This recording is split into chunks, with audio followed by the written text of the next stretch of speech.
Hi friends, welcome to my kitchen, and today I'll be showing you all how we make samosas using wheat flour.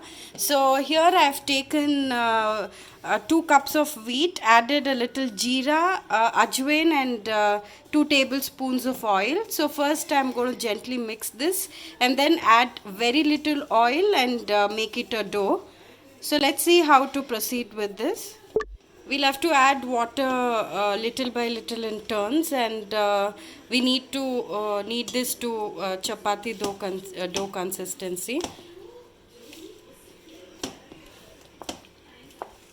It should not be too hard, but it should not at all be soft, so you'll have to just maintain the consistency.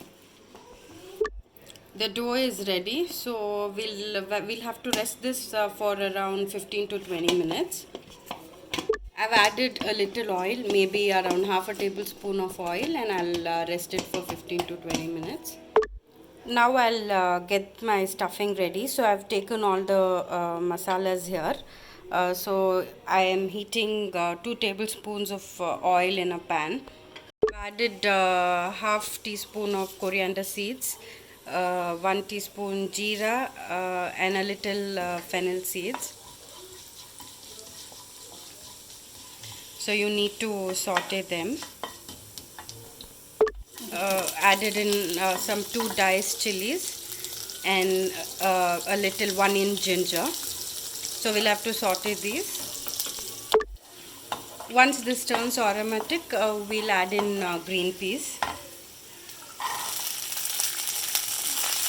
So we'll wait for the green peas to cook for some time, and then add in all the masala powders. For my masalas, I have taken 1 teaspoon of chili powder, jeera powder, amchur powder, coriander powder, pepper powder, and 1 teaspoon of garam masalas. So you could add in more spices if you want your mixture to be a little more spicy. So I'm adding in all these to my green peas, and I'll give them a nice stir. So once this is done, we'll add in the mashed potato. So I'll have to add in salt. Add salt according to your taste. So I have added roughly around 1 tablespoon of salt. I'm adding in mashed potatoes now.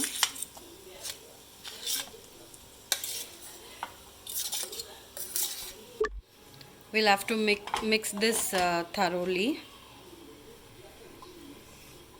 This is almost done. So towards the end I'll be adding roasted peanuts, so you can add them how much ever you wish to. So I'm going to add a handful of them. I like these peanuts in my samosas, so I usually add them. You could also boil the peanuts and then add them. I am just choosing to add the roasted peanuts today. I've added corianders, so this is almost done. So I'm just, the stuffing is all ready, and we'll keep this aside. I've taken a ball sized dough, and we'll have to roll it to put in the stuffing. So I've rolled it here, so you'll have to make it a little thick only.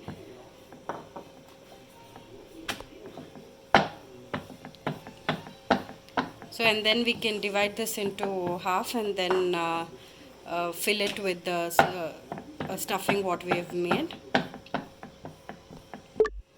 We'll have to divide this into 2 halves.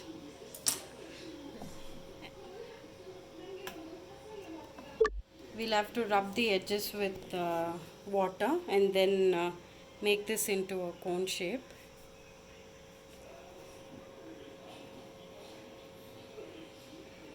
So and then fill the stuffing in this.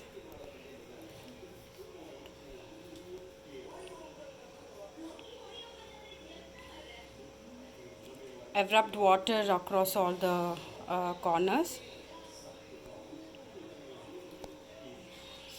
Yeah, so we make this into this shape. Pan, I've heated the oil, and then we'll be adding in the samosas to fry. So we'll have to deep fry them. We'll have to carefully fry them. I've taken little oil.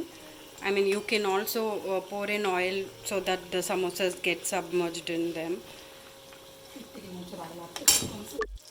We'll have to fry them until they turn golden brown. So it's all done. So I've just taking out the samosas from the pan.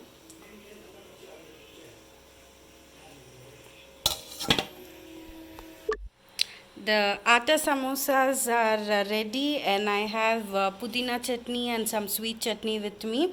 You see that they are nice, they are crispy, they taste as good as the maida ones. I hope you liked this simple recipe of making atta samosas. You could try this recipe and let me know how you liked it. Thank you.